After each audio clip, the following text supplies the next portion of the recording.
Price the lord, hallelujah. പ്രിയ സഹോദരങ്ങളെ, നോമ്പ് നല്ല രീതിയിൽ പോകുന്നുണ്ടല്ലോ അല്ലേ?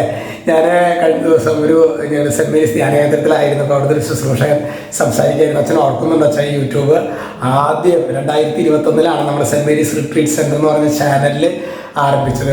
അപ്പം അച്ഛൻ അന്ന് വിക്കി പറയണതും അതുപോലെ തന്നെ ഭയങ്കര അന്ന് കുറച്ചുകൂടി മെലിഞ്ഞിട്ടായിരുന്നു അച്ഛൻ.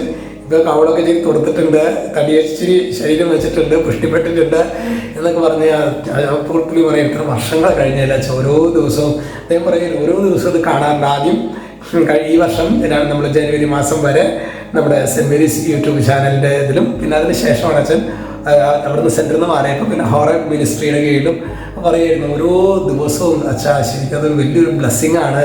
നമുക്ക് സംഭവം കുറേ നാളുകൾക്ക് മുമ്പാണെങ്കിലും ശരിക്കൊരു കൂട്ടായ്മ ഞങ്ങൾക്ക് ഫീൽ ചെയ്യുന്നു എന്നൊക്കെ പറഞ്ഞ് ഭയങ്കരമായിട്ട് ഞങ്ങൾ കുറച്ച് നേരമൊക്കെ സംസാരിച്ചായിരുന്നു. പരസ്പരം ദൈവത്തിൻ്റെ കരുതലിനെ കുറിച്ചും അത് വളരെ പ്രധാനപ്പെട്ടതാണ് കേട്ടോ. നമ്മുടെ ജീവിതത്തിൽ ദൈവം നൽകുന്ന ഇടപെടലുകളെ കുറിച്ചിട്ട് നമ്മൾ പറയുമ്പോൾ അത് വലിയൊരു അഭിഷേകമായിട്ട് കർത്താവ് അത് രൂപാന്തരപ്പെടുന്നു. Praise the lord, hallelujah. അപ്പം നമ്മുടെ ജീവിതത്തിൽ കഴിഞ്ഞ കാലങ്ങളിൽ കർത്താവ് ചെയ്ത വൻ കാര്യങ്ങൾ വരുന്നു. അച്ഛൻ അദ്ദേഹത്തോട് ഇങ്ങനെ സംസാരിക്കുമ്പോൾ അദ്ദേഹം എന്നെ ചുമ്മാ ബൂസ്റ്റ് ചെയ്യില്ല. ഞാനിങ്ങനെ നോക്കുമായിരുന്നു, ദൈവമേ എത്രയോ അത്ഭുതം ഈ യൂട്യൂബിൽ നിന്നൊന്നും ചിന്തിച്ചിട്ട് പോലും ഉണ്ടായിരുന്നില്ല നമ്മൾ. പക്ഷേ ദൈവം ഈ വഴിയിലൂടെയൊക്കെ നടത്തി. അതുപോലെ തന്നെ എന്നെ സംബന്ധിച്ച് ഏറ്റവും ബുദ്ധിമുട്ടുള്ള ഒരു കാര്യമാണ്, എനിക്ക് എത്ര ജനത്തിൻ്റെ എത്ര വലിയ പുരുഷരാണെങ്കിലും എനിക്ക് സംസാരിക്കാൻ പറ്റും. പക്ഷേ എനിക്ക് ഈ ക്യാമറയുടെ മുമ്പിലൊക്കെ നിന്ന് സംസാരിക്കാമെന്ന് പറഞ്ഞു കഴിഞ്ഞാൽ എന്നെ സംബന്ധിച്ച് എനിക്ക് ചിന്തിക്കാൻ പോലും പറ്റാത്തൊരു കാര്യമായിരുന്നു. പക്ഷേ അതൊക്കെ ദൈവം എങ്ങനെ എത്രമാത്രം കൈപിടിച്ച് നടത്തിയെന്നതൊക്കെ ഓർത്ത് നന്ദി പറഞ്ഞിട്ടാണ് ഇന്ന് പ്രഭാതത്തിൽ ബലിയർപ്പിച്ച് പ്രാർത്ഥിച്ചത്. Price the Lord. ഇന്ന് നമ്മൾ ധ്യാനിക്കുന്നത് റോമ 2:6. അവിടെ വചനം പറയുന്നത് എന്തെന്നാൽ ഓരോരുത്തർക്കും താന്താങ്ങളുടെ പ്രവൃത്തികൾക്കനുസരിച്ച് അവിടുന്ന് പ്രതിഫലം നൽകുന്നു. നമ്മുടെ ഒരു പ്രവൃത്തിക്ക് നല്ല പ്രവൃത്തിയായാലും മോശമായ പ്രവൃത്തിയാണെങ്കിലും പ്രിയ സഹോദരങ്ങളെ ദൈവസന്നിധിയിൽ അതിന് പ്രതിഫലമുണ്ട്.